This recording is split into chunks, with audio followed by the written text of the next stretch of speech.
truth na ito. And help us, Lord. In Jesus' name we pray. Amen. So, praise God for tonight and praise God for the Word of God na narinig natin nung last Sunday, preached by Pastor Ben. And thank God na naayos yung sasakyan ni Pastor Ben through the help ni Brother Joey. So, jack of all trade pala to si Brother Joey. Pero hindi ko alam kung nagkataon lang. Pero praise God, at least nahirapan sa pag-uwi, no? Na mainitan si Pastor Ben. And praise God na naging maayos po ang ating Sunday nung nakaraan. At naka-fellowship tayo nung afternoon. At even with Brother Josh, na-fellowship din namin siya. At siya po ang isa sa mga, kumbaga, kuha namin, no? Na ang ating purpose, bakit tayo mag-fellowship is to edify one another. Amen? So, sana naka-edify po kami. Naka-edify po tayo sa ating pag-fellowship, mga kapatid, no? Nung last Sunday afternoon. And praise the Lord na binigyan po tayo ng pagkakataon muli na makita-kita ngayon. Though ang iba ay nasa biyahe, nandun po sila sa Sister Mercy Barrera, hindi pa nakauwi ata, no? Sister, tama ba? Nasa Ilocos, di ba? O yan. So please pray, mention nyo po. Ating hilingin natin si Brother Jem mamaya, mag-closing prayer. Pero bago niyan, ang ating palaging tradisyon ay luluhod tayo bago yung ating tao na mag-closing prayer. No? So luluhod tayo, may mga personal tayong gustong ibigkas sa Panginoon na tayo lang, ayaw nating iparinig sa iba. Ang tawag doon unspoken, ayaw nating iparinig. Kaya tayo po ay luluhod. Individually, we will pray to God. No? So yun po. Then after that, hilingin natin si Brother JM to close with a word of prayer mamaya. Okay? So back to our topic, no? So, we read Galatians chapter 4, verses 1 to 6. At ito pong conclusion ng the doctrine of adoption, no? Kung makita nyo po, na this word is in a New Testament setting lang po na mention, and it is refers doon sa formal act of recognizing the maturity of an adult son. So, only found in Romans 8, verse 15, verse 23, and Romans 9, verse 4. And also sa ating binasa, Galatians 4, verse 5, and also Ephesians 1, verse number 5. So yun po ang mga verses na nagre-refer lang sa doktrina na ito. Ano pong importante sa doktrina na ito? Bakit very important ito sa ating Christian life na ma-remind uli kung ano po itong mga patungkol sa tinawag na adoption. So, nasa conclusion na tayo, kaya gusto kong ibalik yung pinakabuan na punto para hindi kayo malito, mga kapatid. So, makita natin na ang word na adoption is, that is in connection with position, mga kapatid. No? Kaya isang verse na binasa natin ganina, na yung child na iyon ay different nothing from a servant. So, ang position niya, child, pero hindi kaiba sa isang posisyon ng isang lingkod. Though he be Lord of all, but is under tutors and governors until the time appointed of the Father. Kaya nakita nyo po ang aking illustration nung nakaraan na isang bata during the Roman law or Roman citizen, na isang bata ay hindi pa tawaging adult when he was under 14-year-old. But if he is under 14-year-old above, then he will be vesture with the toga virilis. O there is a ceremony na lagyan siya ng toga na white, kaya ang tawag doon, a robe of a man. Kaya tawag niya, adult na siya. So, ang atin, mga kapatid, we became child by regeneration. But we are placed as a position to be an adult son by adoption. No? Makita natin doon, mga kapatid. Yun po ang punto na gustong i-review ko po, mga kapatid. No? So, the application of it ay tayo po ay dapat natin pagkatandaan na pag isang bata na masilang spiritually, newborn babes, ayun po by regeneration. Bakit hindi po sa adoption? No? Bakit po hindi sa adoption? Kasi ang adoption is not connected with relationship, but it speaks of position. So ang isang tao na maligtas, mga kapatid, simultaneously, actually, nangyari ito. No? Simultaneously. No? Hindi naman ibig sabihin na ni-regenerate ka na, pagkatapos kung hindi ka regenerate, hindi ka din adapt. No, nangyari lahat ito. Slow motion lang po ito para makuha natin at Dito lang sa panahon natin ito nangyari kasi sa lumang tipan, wala po ito. Amen? It is contemplated only or it is effective only nung tayo po sa panahon natin namatay na si Kristo Jesus. Amen?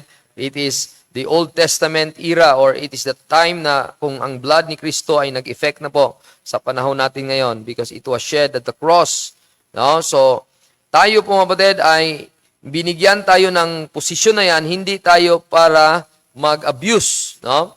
Hindi tayo mag-abuse, kundi merong ang privilege yan sa verse 6. Tingnan na privilege. And because you are sons, God sent forth the Spirit of His Son into your hearts, crying, Abba, Father. So mayroon kang pribilehiyo, hindi ka abuser na dahil meron kang posisyon ay meron kang igawin na mga hindi maganda. No, the good thing that you ought to do after became a son of God is you could go to God and said, Father. So you could cry to God, no? Bakit makakry tayo? Because of the access. Ano ngayon sinabi ko sa inyo? Sino yung access natin? Romans chapter 8. Romans chapter 8, verse number 14 and 15. Romans 8, 14 and 15, the Bible says, For as many as are led by the Spirit of God, they are the sons of God. For ye have not received the spirit of bondage again to fear, but you have received the Spirit of adoption whereby we cry, Abba, Father. So, tayo ang nagka-cry because of the Spirit of His Son, yun po ang naging access sa atin.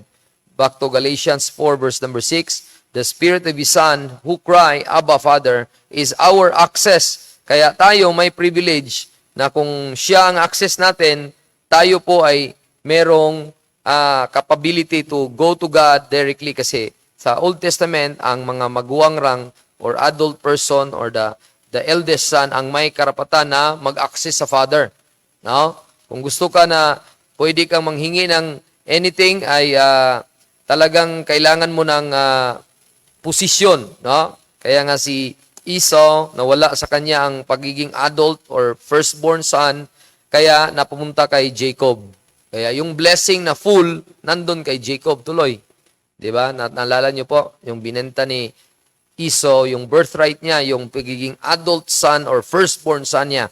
Kaya tayo mga kapatid ay ang ating fullness of blessing nung tayo na-receive natin ang Spirit of His Son, that the moment that we believe the gospel, ay tayo din ay may access to God. We could cry, Abba, Father. Yan. Ang witness, ang Espiritu.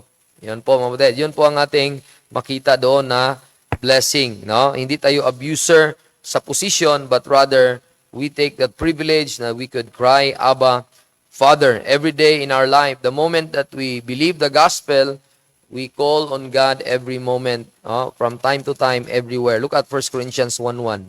So, crying is something like praying, calling His name. You know, many people now could not understand na gusto talagang lang idiin na isalin nila ang prayer na para maligtas. No, prayer is a work. The gospel of the grace of God must be responded by faith. Hindi pwede i-respond mo ang grace, work. It will not be grace anymore. Di ba?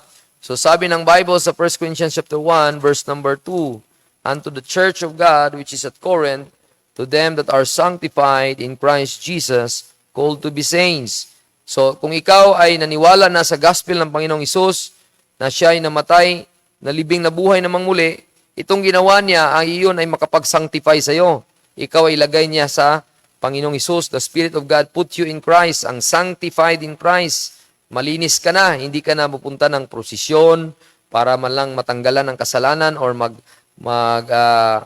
magtawag doon, penitensya, magpapako doon sa Bacolor, Pampanga.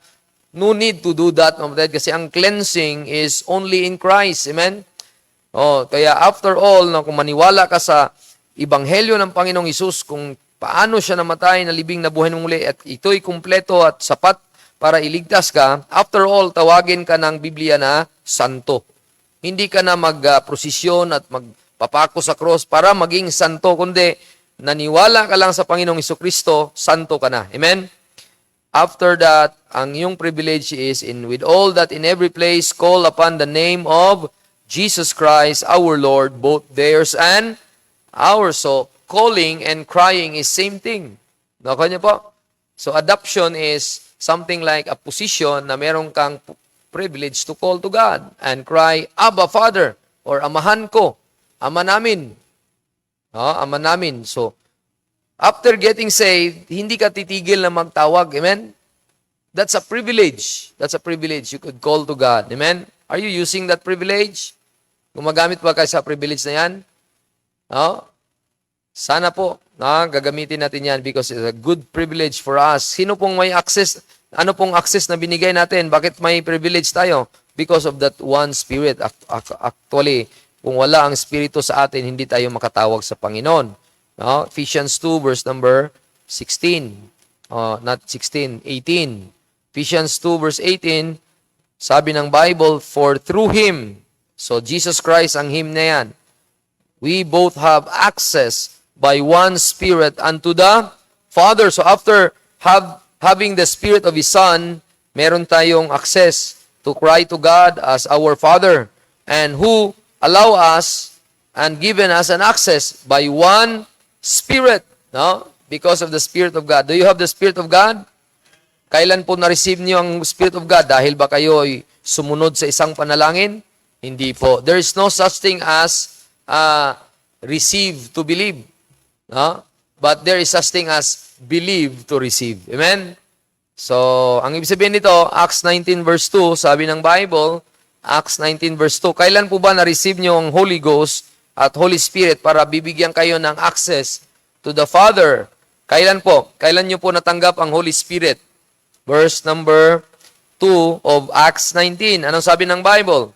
And He said unto them, have you received the Holy Ghost since ye believed? Very clear po ang Bible, mga kapatid, na hindi po sinner's prayer para ikaw mananahan ang Holy Spirit sa iyo. Ano po? Believing lang. Ayan? Have you received the Holy Ghost since you believed? Kuya Joboy? Jaire? Nananahan ba ang Holy Spirit sa inyo, Jidaida? Nung kayo'y naniwala? Sana naniwala. No? Anong source of your faith? What's your source of your faith? Mamatid? Sabi ng 2 Timothy chapter 2 verse 15 or 3:15. Tingnan niyo po. 2 Timothy chapter 3 verse 15. Bakit masasabing ligtas kayo at may Holy Spirit kayo? Nung kayo naniwala. Saan po kayo naniwala? Ano po ang source of your faith? Saan kayo kumukuha ng pananampalataya? Verse 15. 2 Timothy 3:15, and that from a child thou was known the Holy Scriptures, which are able to make thee wise unto salvation through faith, which is in Christ Jesus. Saan kayo nanampalataya para maging tawag sa iyo ay ligtas? In Christ, nanampalataya kayo. Ano ang source? The Holy Scripture. Bible, mo kapatid. Faith cometh by hearing, and hearing by the Word of God. So how could those people maalam nila ang kaligtasan, ni ikaw mismo, ni ako mismo, hindi tayo nag-share ng even one verse sa kanila. Marami na tayong pinag-usapan sa palengke, sa mall, sa school, ano pa bro? Marami na tayong pinag-usapan. Pinag-usapan natin lahat ng klaseng mga bagay sa kamunduhan, pero hindi natin ibinahagi si Kristo sa kanila. No? Di ba kayo nahiya sa Panginoon? Or, ikinakahiya nyo ba ang Panginoon? Sabi nga ni Pablo, I am not ashamed of the gospel of Christ, for it is the power of God unto salvation. Wala na pong iba po na makapagligis sa tao. Amen? The gospel of Christ lang. Paano makuha ng tao ang posisyon na maging adult son? Dapat may espiritu siya. Kaninong espiritu? Espiritu ng anak. Amen? God sent forth the Spirit of His Son into your hearts, crying, Abba, Father. The moment also that you believe, the Spirit of God, the Holy Ghost, came into you. Amen? Have you received the Holy Ghost since you believe? Yon. So, not by prayer, not by work of righteousness which we have done, but according to His mercy, He saved us by the washing of regeneration and renewing of the Holy Ghost. Kaya wala tayong trabahong iba how to convince people to be a son of God or an adult son of God para sila'y may access sa Panginoon at langit. Paano? Preach the gospel, amen? Preach the word. Sana yun lang po ang ating isa sa mga reminder sa atin. Let the people know that you are also an adult son of God. Let the people know na ikaw ay may access sa Panginoon, and let it be na hindi ka selfish. Hindi ako selfish. May access ako sa Panginoon. Yung taong kausap mo, hindi pala. Wala siyang access. Convince them, mga kapatid. Convince them by the Scripture that this Bible that we are holding is true. Let the people know, because this Word of God ay dapat may preach ito, mga kapatid. Bakit? How could, sabi ng Romans chapter 10, how could they believe without a preacher? Kaya nga, mga kapatid, kung Romans chapter 10 ang pag-usapan, paano sila nag-believe at nagkaroon sila ng Holy Ghost at nagkaroon sila ng title to be an adult son or a sons of God, adoption of sons. Paano? There is a preacher God used. Romans chapter 10, verse number 15. Romans chapter 10, verse number 15. Sabi ng Bible, how shall they preach except they be sent? Verse 14 muna. How shall they call on Him in whom they have not believed? So first is mag-believe muna bago mag-call. Gaya ng 1 Corinthians chapter 1, verse 2.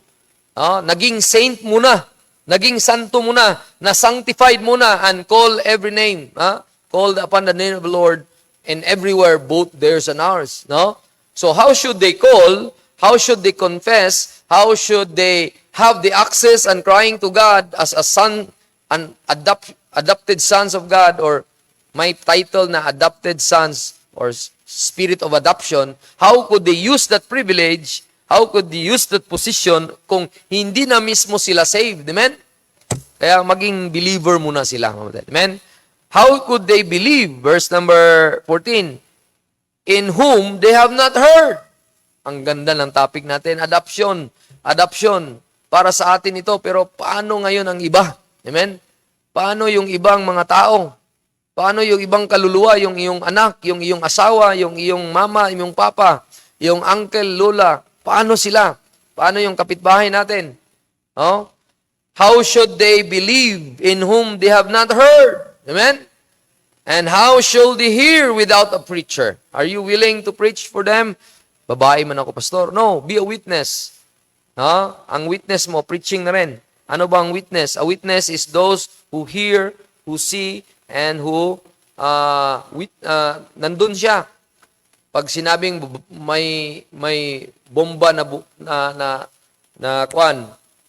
sumabog doon sa Pure Gold, halimbawa, or sa market, nung alas 10 ng umaga, bumili ka ng isda, biglang sumabog, boom!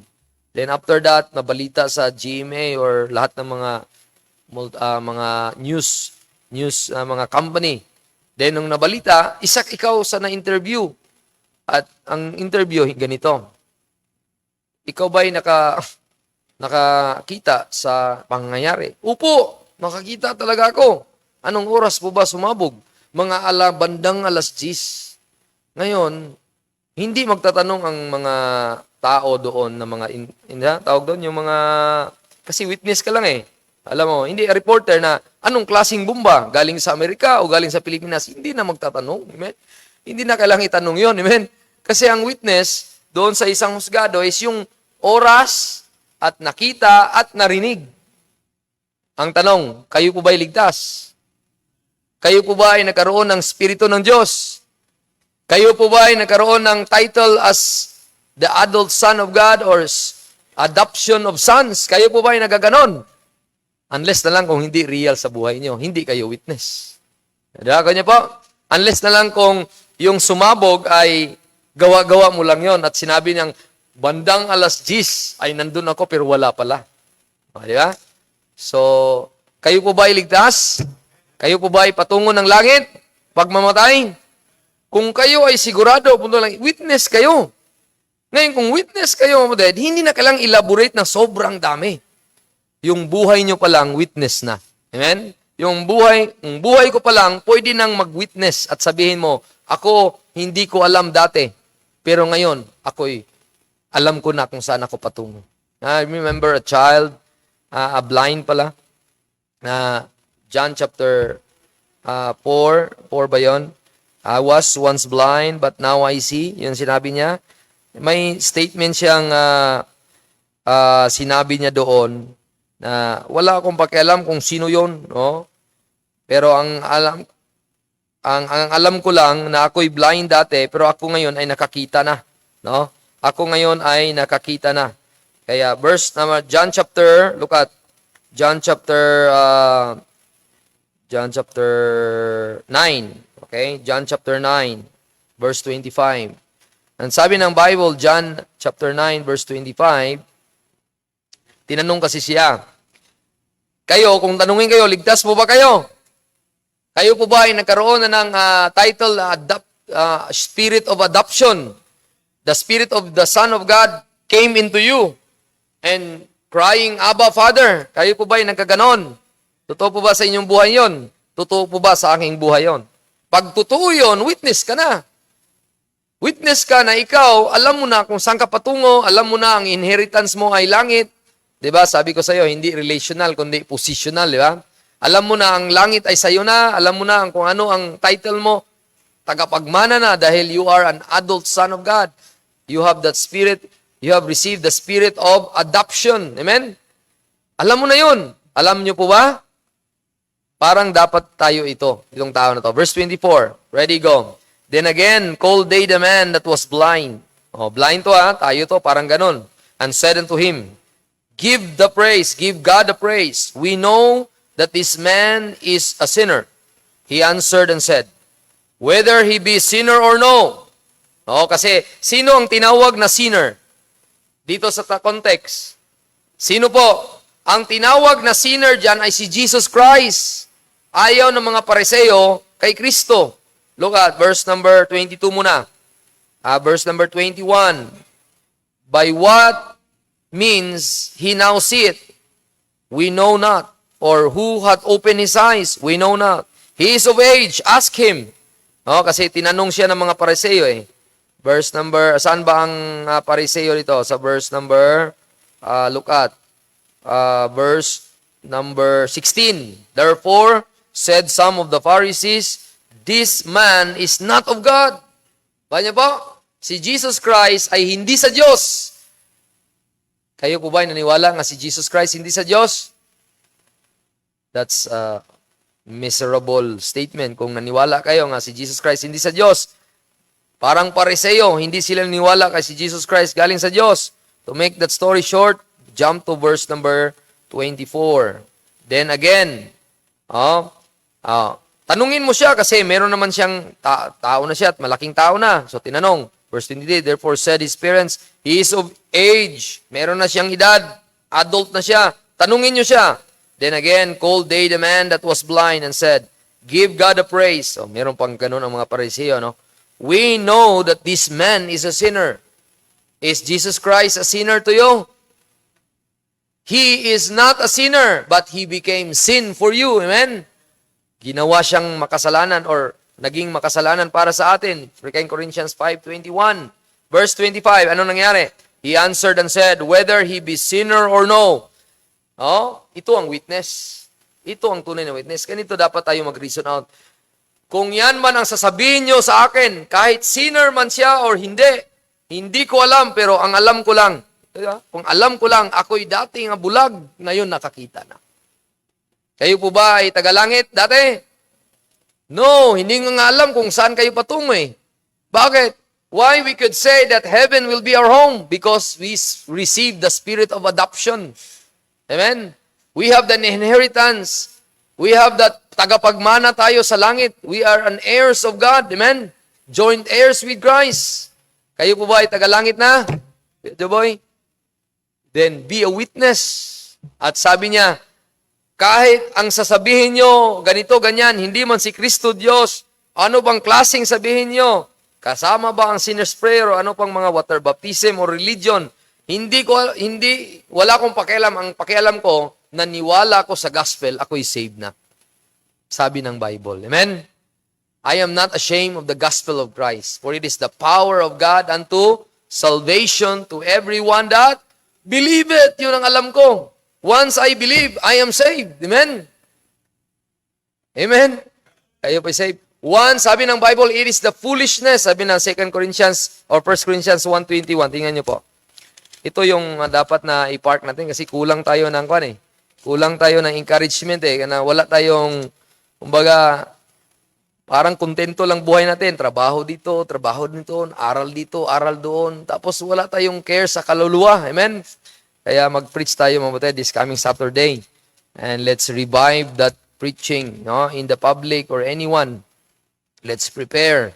No? Verse number 21, for after that, look at, in the wisdom of God, the world by wisdom knew not God, for it pleased God by the foolishness of preaching to save them that believe. Man, hindi tayo ang magligtas. Sino ang magligtas? Ang Panginoon. Pero ang trabaho natin, to preach.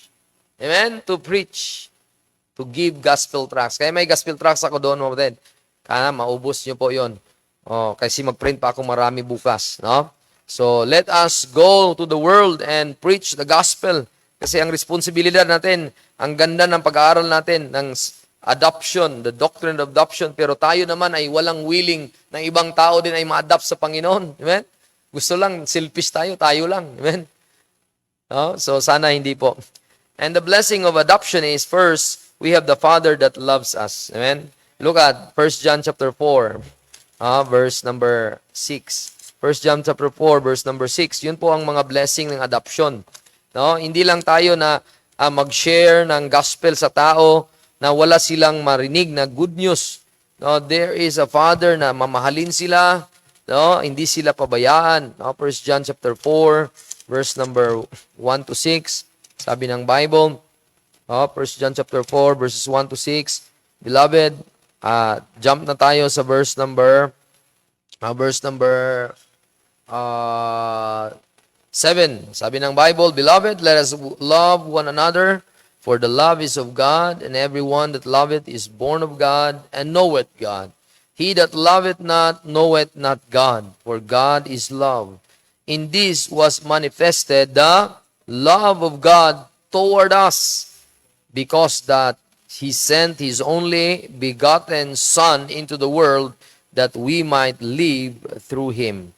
Herein is love, not that we love God, but that He loved us and sent His Son to be the propitiation for our sins. Beloved, if God so loved us, we ought also to love one another. So makita verse 12, no man hath seen God at any time.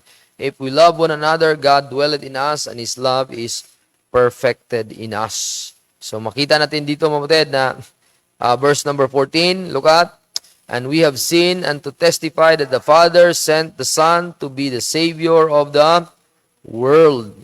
And verse number 16, and we have known and believed the love that God hath to us, that God is love, and he that dwelleth in love dwelleth in God and in Him.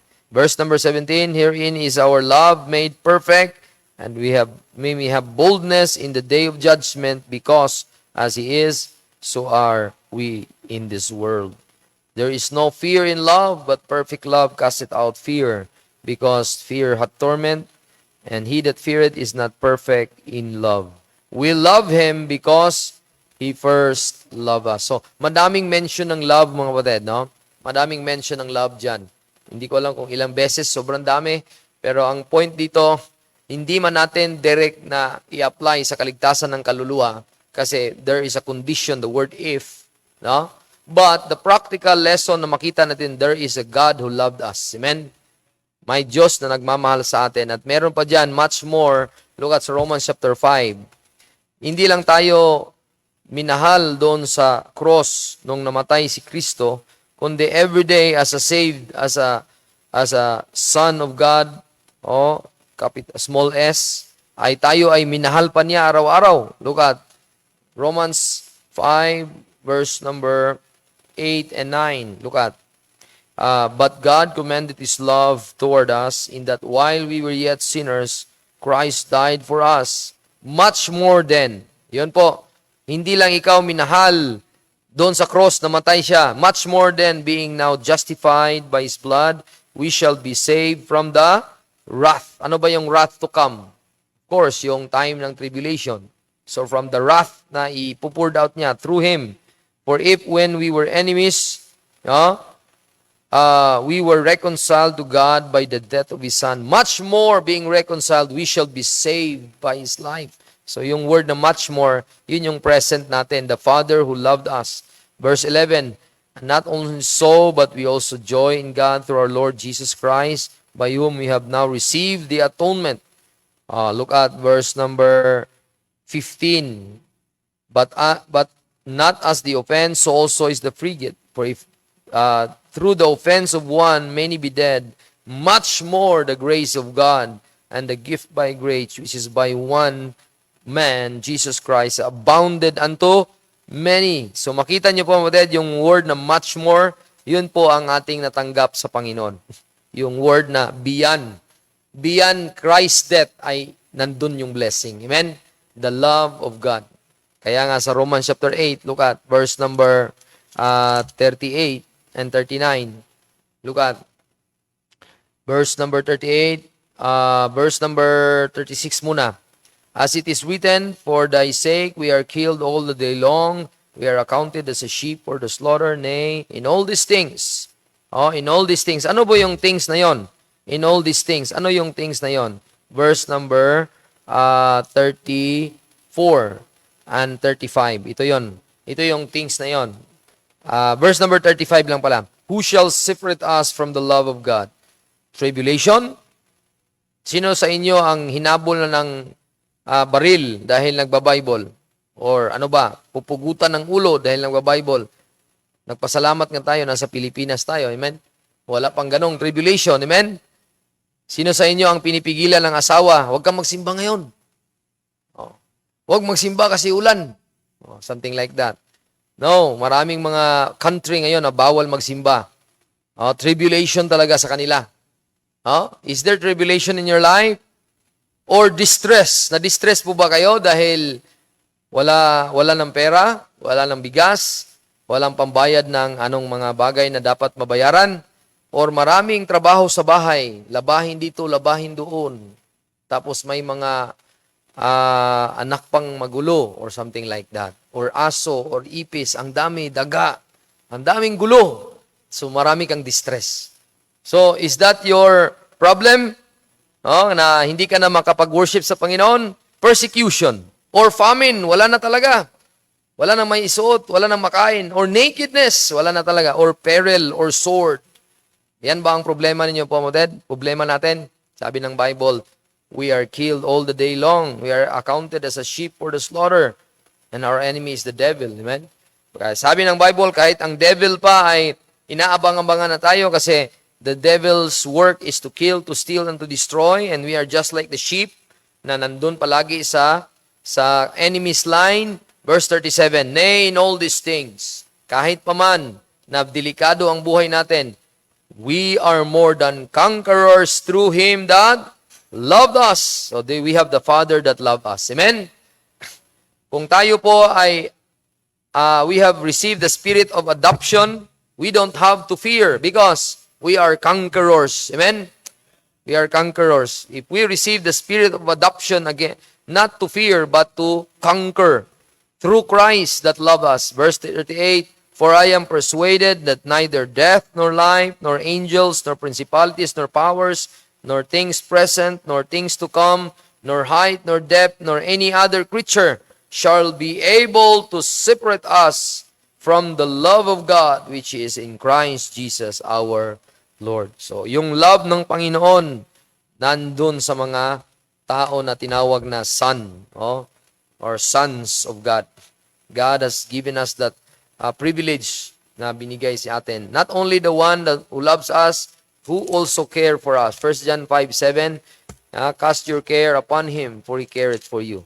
So, tayo po ay bilang son ng Panginoon, adult son, at binigyan ng posisyon na maging access doon sa Panginoon. Whatever problems you have, you cast your care, all your cares and problems upon Him. He careth for us. Amen? Anong sabi ng Bible? Casting all your care upon Him, for He careth for you. At makita natin, Ted, na hindi lang yon. Practically, bibigyan ka ng chastisement. Practically, Ted, practically. Wag sa physical. Kasi sa panahon ng body of Christ, ang physical na chastisement ay hindi po applicable sa Israelites lang yon. Hebrews 12, 5 to 11. Ang chastisement na ibigay ng Panginoon is reminder. No? Reminder na bakit yung ginawa mo ay ito. Ang consequence ay nalayo ka sa Panginoon, nahadlangan ka na, hindi ka na makapag-mind sa Panginoon. Kaya yun ang ma-remind ka sa preaching. The Word of God is that sword or that rod na pwede kang paluin. No? Hindi yung dahil na ospital si Joboy, nawalan ka ng pera, nanakawan ka ng pera, nasunog ang bahay mo. Hindi yun palo. Hindi yun palo, kamatid. Amen? Sa Old Testament lang yun. Amen? Pero sa ating panahon sa body of Christ, yung palo yung Word of God. Kasi the rod of correction, the Word of God. Kaya tingnan niyo yung practical. Kung ang ating Ama ay nag-love, nagki-care sa atin, siya yung nagpapalo din. Verse number 5 to 11, and have you forgotten the exhortation which speaketh unto you as unto children, my son, despise not thou the chastening of the Lord, nor faint when thou art rebuked of him. Paano ka ma-rebuke? Word of God. Amen? For whom the Lord loveth, He chasteneth and scourgeth every son whom He receiveth. If you endure chastening, God dealeth you with sons. For what son is he whom the Father chasteneth not? Sino ba sa inyo ang hindi napalo? Wala, amen? Kung yan ay anak mo, ay dapat mapalo talaga siya. Kung may mali siyang nagawa, lalo na kung kailangang paluin dahil i-correct ang kanyang mga foolishness. Verse 8, for if you be without chastisement, wherefore all are partakers, then are ye bastards and not sons? Verse 9. Furthermore, we have and fathers of our flesh which corrected us. Kuya Joboy, si Papa mo ay nagkukorek sa'yo. Kuya Jaire, Daida. Si Joy din. Kung mag-correct ang iyong mga parents, anong gagawin niyo mga anak? We gave them reverence. Amen? Ano yung reverence sa Tagalog? Yung respeto. Hindi ka pwedeng musupol. So, talagang turuan ating mga anak. Kung yan ay correct mo, huwag kang mag-revenge. Talagang may execution of another judgment yon. Kung napalo na, inaway ka pa. Another judgment yon. Obey ka talaga, magpa-under ka sa parents. Kasi sabi ng Bible, children, obey your parents in the Lord, for this is right. So makita niyo po, the Father who corrected us, look at, we gave them reverence. Shall we not much rather be in subjection unto the Father of spirits and live? For they verily for a few days chasten us after own pleasure, but he for our profit.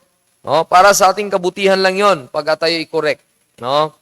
Pag tayo i-correct sa preaching, huwag magalit sa pastor. Hindi kalaban ang pastor. Amen? Hindi kalaban ang papa, Kuya Joboy. Hindi kalaban si mama.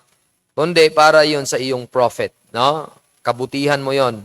Di ba, Sister Bell, Pag sabihin ni Papa, anak, ito yung gagawin mo. That's for your own profit. Amen? That we might be partakers of His holiness. Is your Father holy?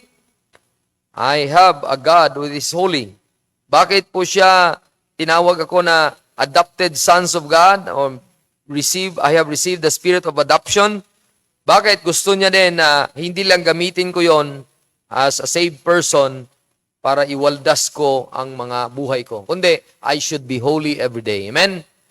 Kasi He is always taking care of me. Not only loving me, caring for me, but taking care every day, at pinapalo niya ako sa preaching, sa Word of God, sa aking buhay, para ako'y maging holy. Amen? Maging matauhan ako ba na mali ang aking ginawa, at sana makadiyos ang buhay ko. Verse 11, now no chastening for the present seemeth to be joyous. Sino sa inyo ang pinapalo tapos tumatawa? Luboy, hindi dapat. Dahil una, dapat ang ama, pag mapalo bro, dapat sakit. Kasi pag ganyan ay sakit, sabi ng Bible, pag mupalo ka sa bata mo, huwag kang matakot, no? Huwag kang matakot, sabi ng Bible, no? Spare not, no? Huwag kang magkuha ng crying niya. Kasi kung mag-spare ka, sabi ng Proverbs 19, verse 18, kung titingnan nyo, chasten thy son while there is hope. So habang may hope pa, Kuya Joboy, hindi kita pipigilan na mapalo. Medyo matagal ka hindi napalo Ano, Kuya Joboy? No? Bukas. Pag yan ay may mga reason tayo dyan na execute, then we will execute judgment. No? Kasi kung may hope pa, we will execute judgment. Kasi kung wala ng hope, malaking tao na, mahirap paluin. Kuya Joboy, na ising tangkad ko na. Ang hirap nun. Di ba? Ang hirap nun. Wala na. Preaching na boy. Preaching after preaching na. Hindi na pwedeng makuha ng palo kasi words na ang gamitin. Pero habang may hope pa, bata pa siya, huwag kang magpadala sa kanyang iyak, Brad. No, Brad, huwag kang, lalo na yung anak mo na lalaki, Brad. Paglalabas yun, talagang matindi yung labanan. Kasi ikaw talaga ang sabi ni Pastor Will, pag ganun ka talaga. Baka pag iyak ni Azil, tapos wala naman siyang walang wiwi. Okay naman ang diaper. Tapos umiyak. Sayo naman. Di ba? Sabi ni Pastor Ben, ganun ako dati kay Kuya Joboy, kaya ako yung illustration niya. Ako yun eh.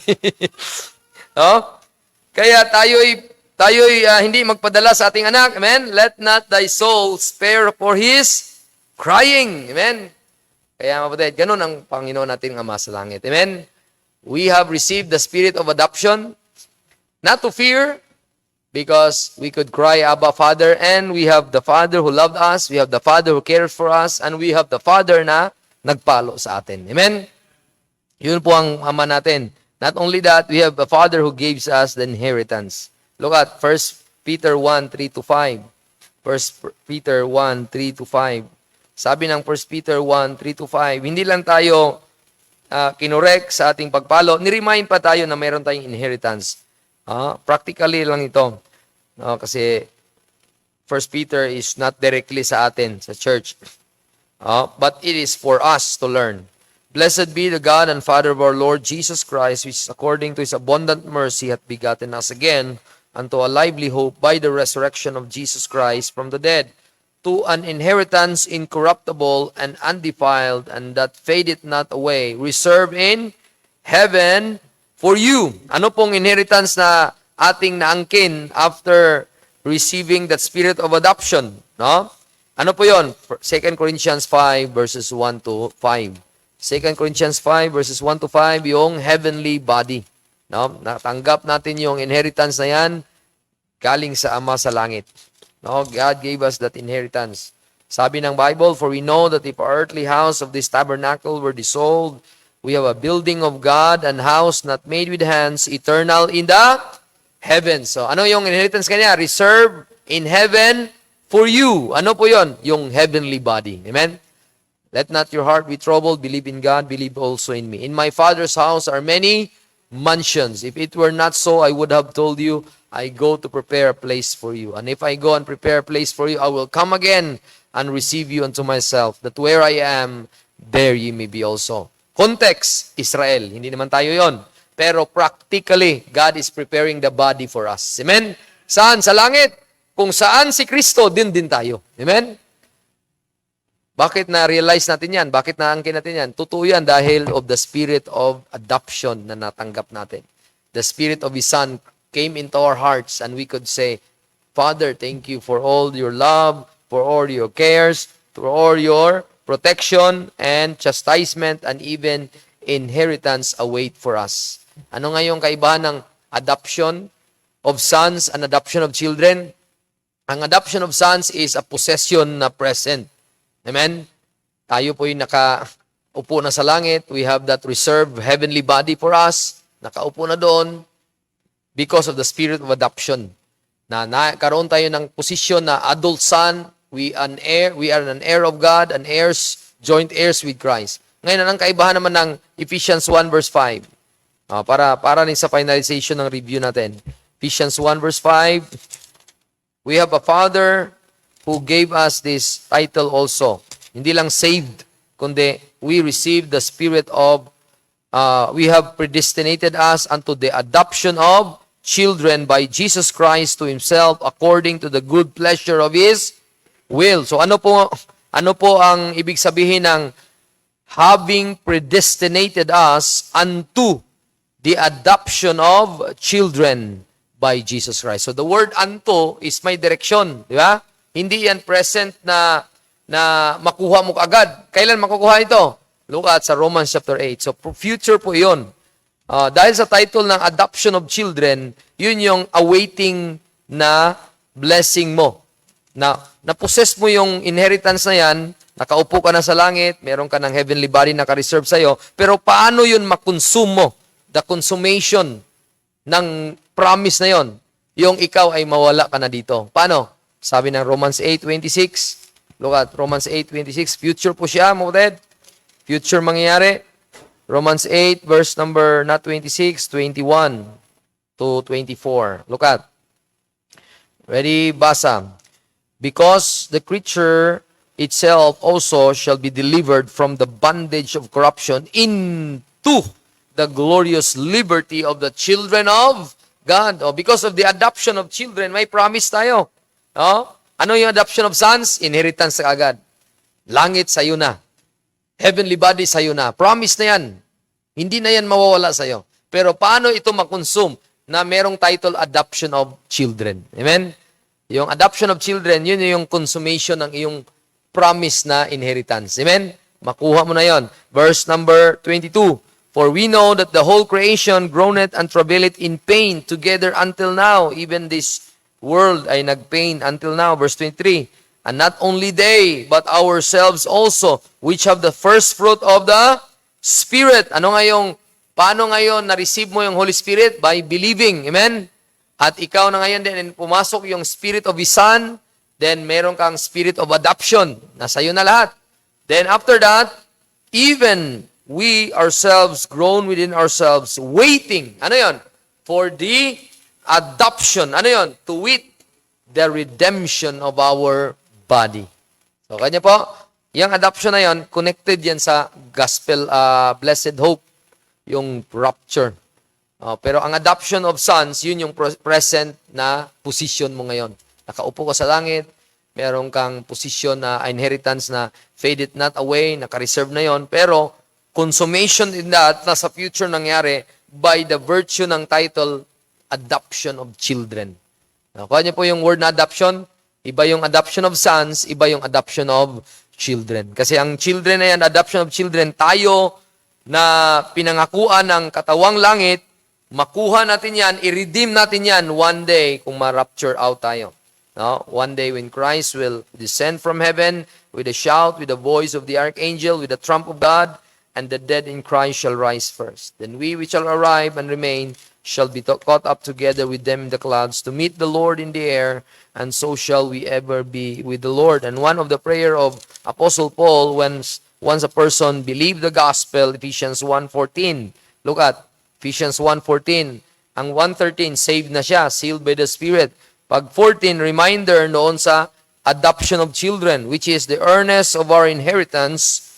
Look at, basahin natin lahat. Ready? 14, go. Which is the earnest of our inheritance until the redemption of the purchased possession unto the praise of His glory. Kuha niyo po din. Yung verse 13, adoption of sons yun. Na ikaw, mayroon kang inheritance, sealed by the Spirit. Nakita niyo po na upon salvation, everything that you have is of God. Galing sa Diyos yan. Ang iyong position, nakaupo ka na doon, meron ka ng naangkin na access, which is you could cry, Abba, Father. The Spirit of His Son also ay nagbigay siya ng access. You could cry to God. At much more than that, meron ka pang ina-await na kukunin. Ano yon? Until the redemption of the purchased possession. Kailan yon? Rapture. Amen? The adoption of children. Future po mangyari. So, what is that for? Ano pong gagawin natin dyan? Kakainin na lang ba natin sa ating utak at i-display natin yan, explain natin na mga tao nagtatanong? No, we should continue to have that sa ating Christian living. Amen? Kasi ang privilege ng adoption is, meron tayong pangalan. Kasi kung yan ay ikaw, may anak ka, ah, na nakapangalan sa iyo yung apelido. Amen?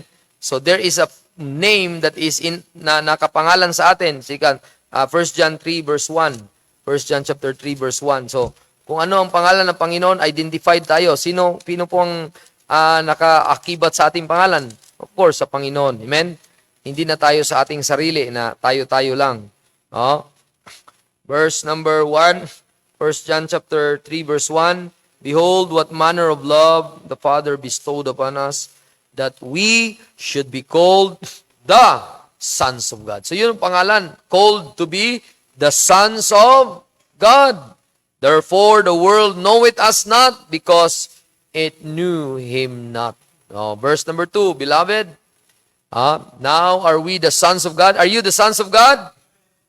Sabi ng John 1:12, paano mo na karoon ng title, sons of God? Not by prayer, but by believing. Amen?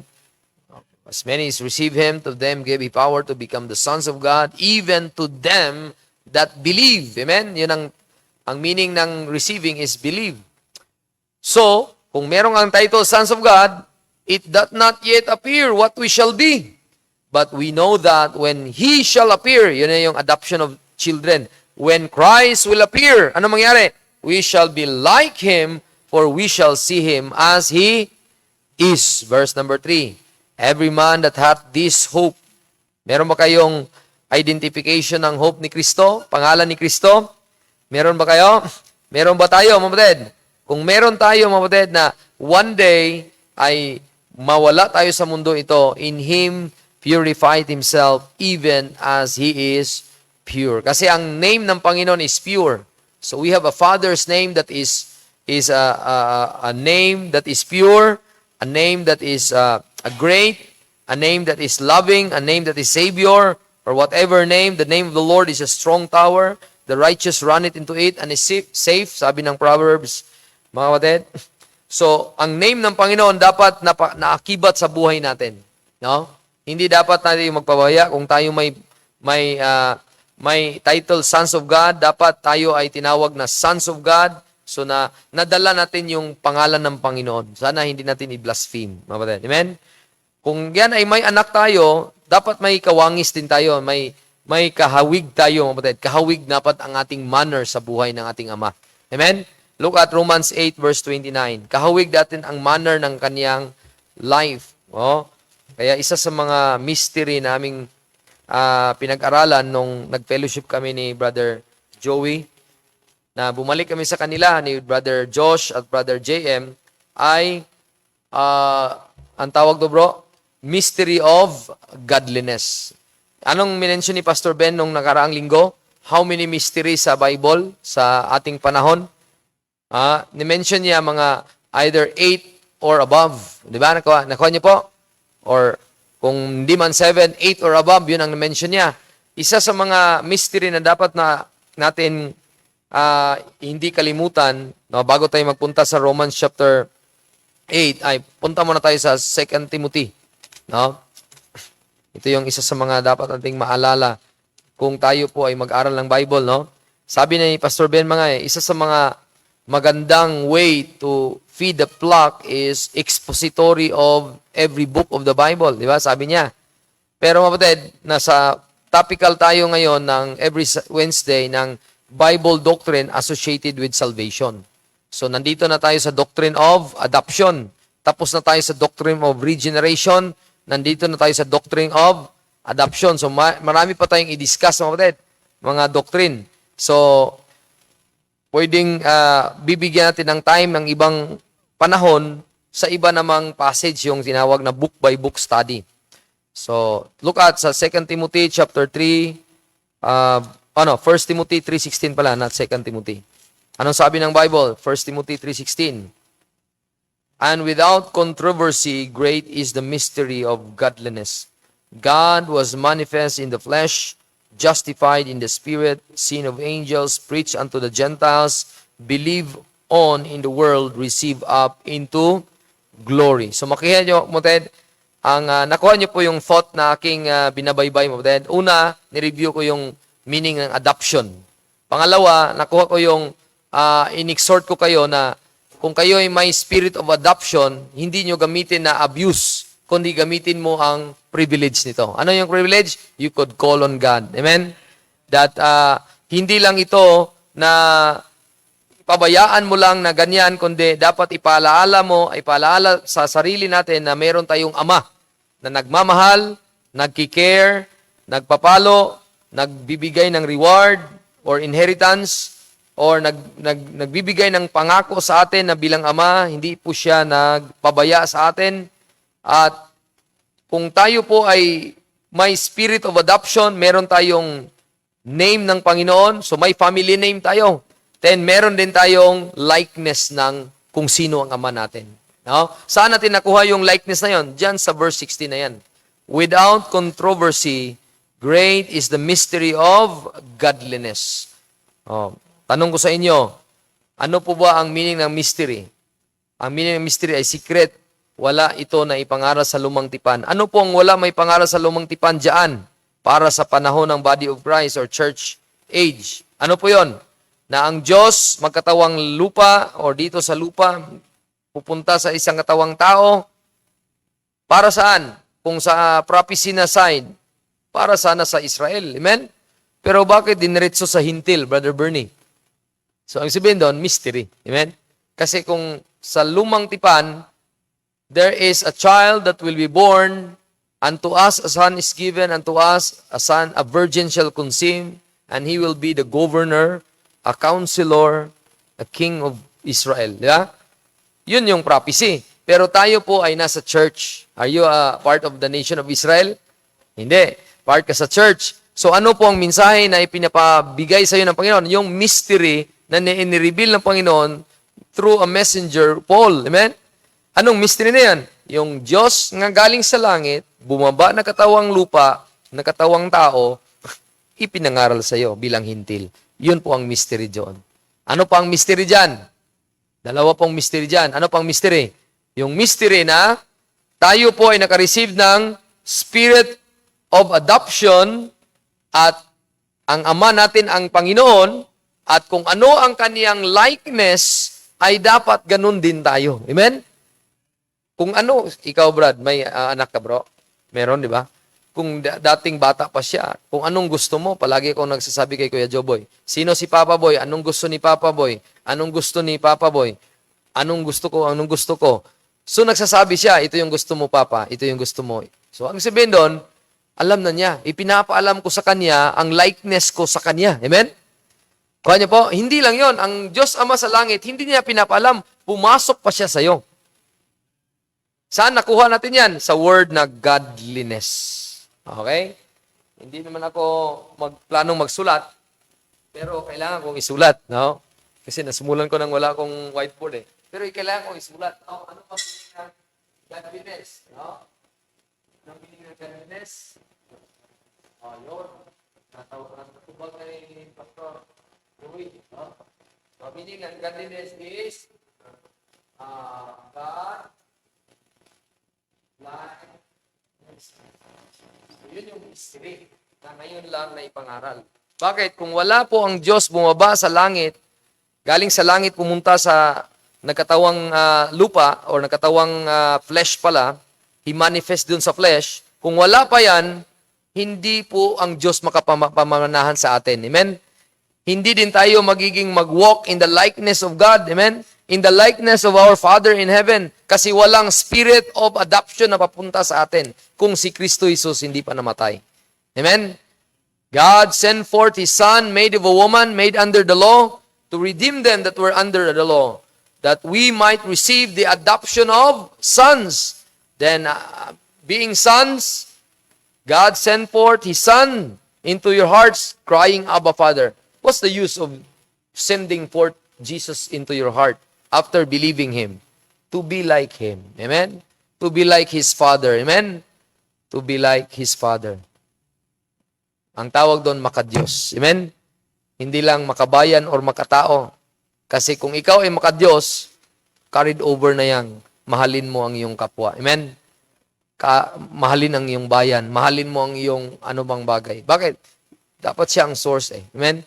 Kung anong imahe ng Diyos, dapat yun ang na-cast doon sa mga tao. Tingnan niyo po si Kristo bilang ama. Anong sabi ni Kristo? Father, kasi ang imahe ng anak, ganun din ang imahe ng ama. Sabi ni Kristo, Father, forgive them for they know not what they do. So, kuha niyo po. So, yun yung image ng anak.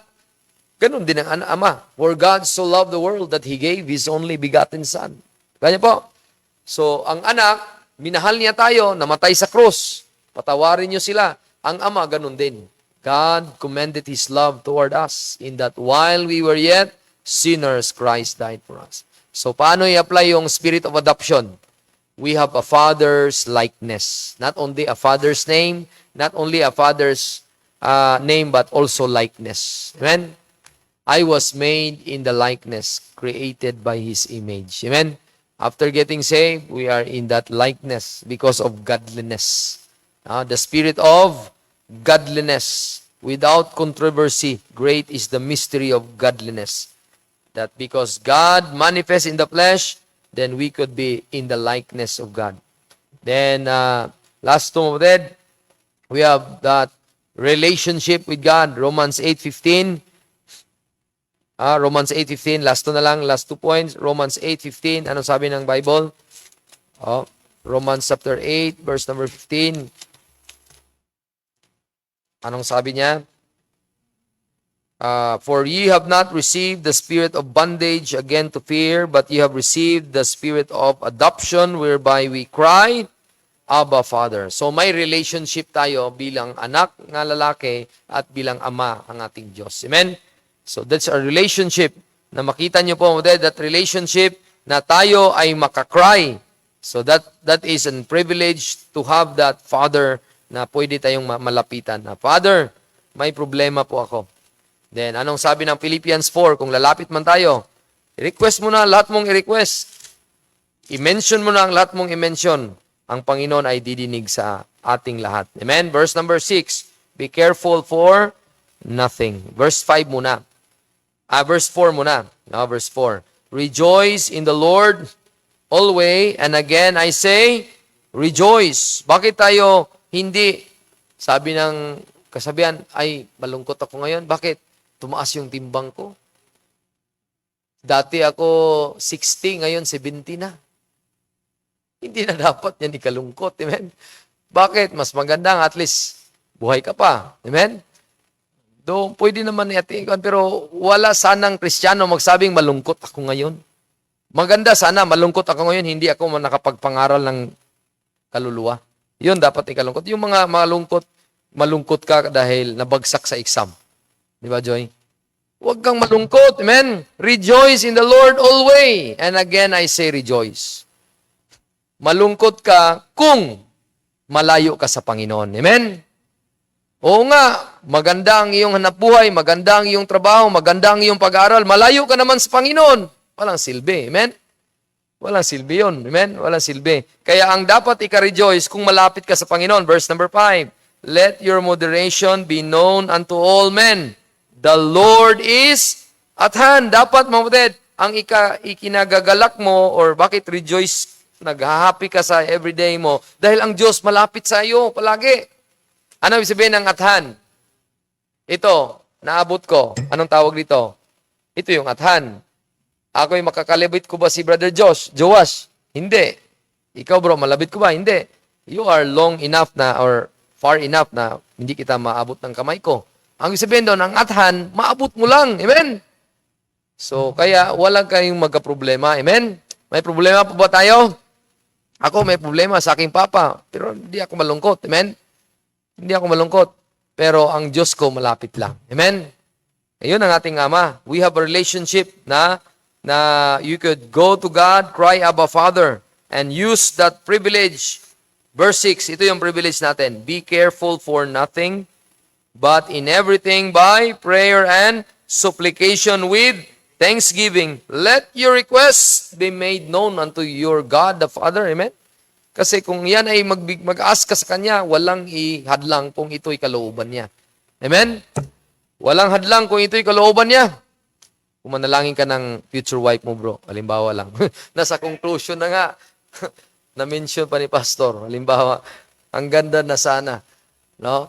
So, halimbawa, mag-pray si Brother Tim. Brother Tim na lang, bro. No, si Brother Tim. Si Brother Tim, mag-pray ng mapangasawa. Panginoon, Ama, tulungan mo ako. Nagtatrabaho ako ngayon. Nag-iipon. Brother Tim, nag-iipon ka ba? Oh, nag-iipon. Yan, sabi niya. Sabi ni Brother Tim sa ating Panginoon, Panginoong Ama, salamat sa access na binigay niyo sa akin. I-request ko po, Panginoon, na mag-asawa ako. Bro, may plano ka ba mag-asawa, Brad? So, request mo yan.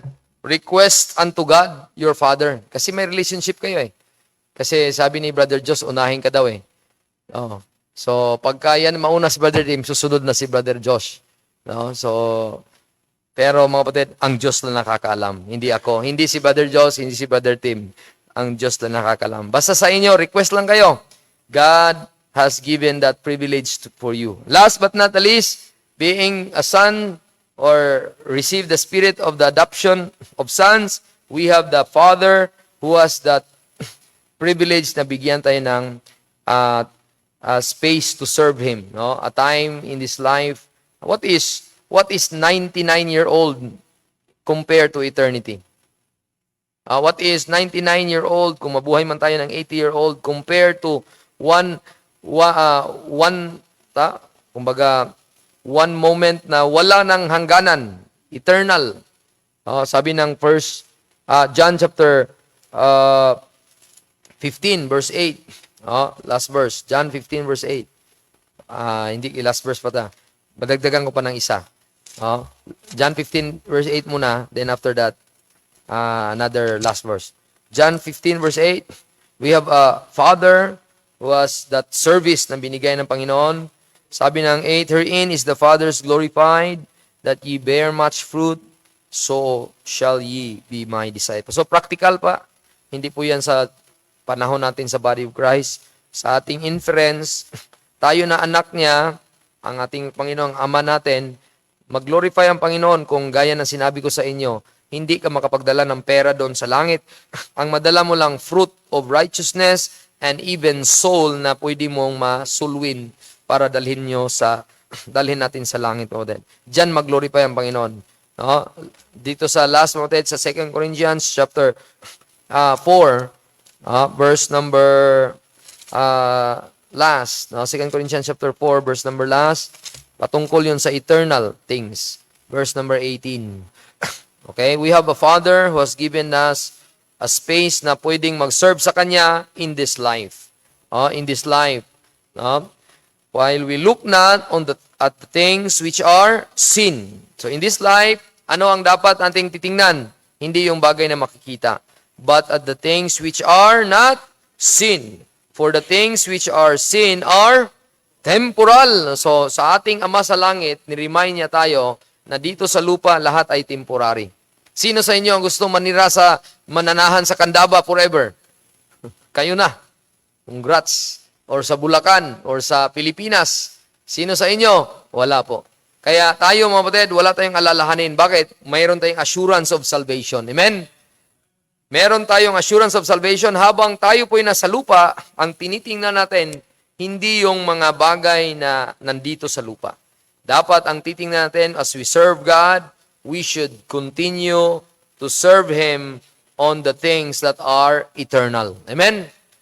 Dapat natin serbisyuhan ng Panginoon sa mga bagay na mga eternal things, but the things which are not sin are eternal. So anong mga bagay na eternal? Paano i-convert, pastor, ang service ko sa aking Ama sa langit, na ako'y may apelido niya, name, at may likeness niya, at may relationship kami? Paano i-convert itong Bible na physical, yung pulpit na physical, yung building na may tiles, ito na may ceiling, yan na may mga kurtina? Paano ma-convert ito lahat? Itong damit natin, paano? Kung yan ang gawin mo ay para sa kanyang kalulatian. Amen? Halimbawa, magdala ka ng offering. Tapos ang dala ng offering ay talagang offering na kung saan heartily nagbinigay mo as you purpose in your heart. Amen? At talagang kusang loob or whatever, offering man na sa galing sa pitaka, o offering man na sa oras, offering man sa lahat ng bagay, or lahat ng ginagawa nyo dito, mga kapatid. Kung iyong bahay, pinatulugan mo ng santo. Kung ang iyong sasakyan, pinasakay mong isang ligtas, isang Kristiyano. Kung iyong lahat ng nasa iyo, pinagamit mo para sa Panginoon. Hindi ka selfish na pamilya lang namin makagamit, bawal ang ganito. At last, yung oras mo. Amen? Mga oras mo na hindi lang ginugugol sa trabaho palagi. Amen? Hindi lang ginugugol, hala doon, hala dito. Para lang sa iyong ikabuti sa iyong business, ikabubuti sa iyong study, ikabubuti sa iyong trabaho na maganda ang iyong kalagayan sa trabaho, posisyon. Lahat ng report na deliver mo, lahat ng assignment na gawa mo, lahat ng exam na perfect mo, pero pagkatapos nun, naiwan mo ang Diyos. Wala yon. Hindi yun eternal. Amen? Hindi yun eternal.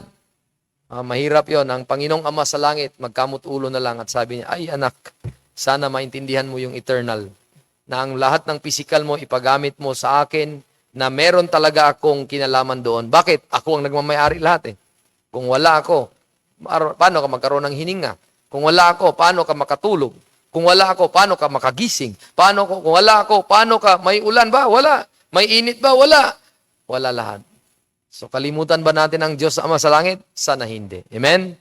Tayo manalangin. Panginoong Ama, kami po ay nagpapasalamat na natapos namin yung doctrine of adoption, pero hindi lang doktrina ito na i-display sa aming isipan, bagkos kami po ay dapat i-apply namin sa aming pamumuhay na meron kaming Ama na na-identify kami sa inyo bilang banal, bilang